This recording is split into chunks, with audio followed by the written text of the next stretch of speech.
One thing that we implemented on this program for the new platform was a very stringent quality and reliability process. Essentially, one of the fundamental requirements of the overall platform was to have a 5% improvement in overall reliability from an already very reliable SB platform.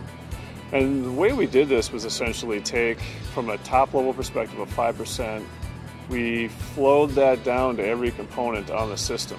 We can ensure customer confidence in our selection because not only have we done performance testing, but we're also in the phase of doing endurance testing.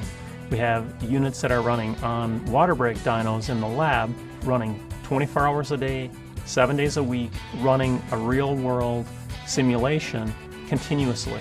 We look at the stresses in all the joints. We also look at what we call the fatigue life in every joint to ensure that that joint will last the entire design life of the frame. And once we do that analysis, take that frame fully loaded, and we will shock and vibe this thing on a multi-axis table for up to 3 weeks to ensure that the frame will not break and behaves the way we want it to.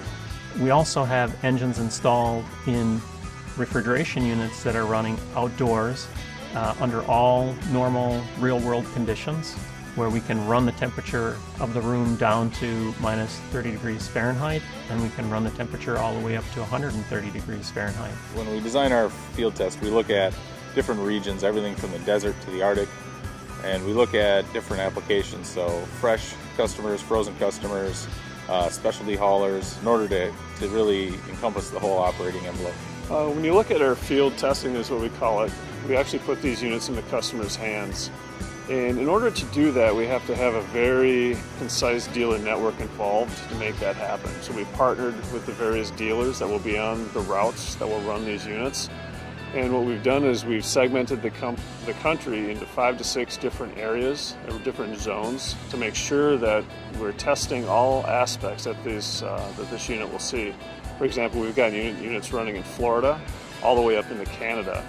The architecture, the way we've designed this system, another big advantage is the fact that we now have what we call as a power pack. And what this essentially is all the components that draw power from the engine are rigidly mounted to one another. So what do we do on the serviceability side? So for the new platform, even though there's an entirely new architecture and a lot of new systems capability, what there are is a lot of familiar Thermo King components. And Thermo King Dealer Network has been involved from the inception of the program. From the first day the new platform will hit the street, there'll be 300 certified technicians ready to go with the dealers.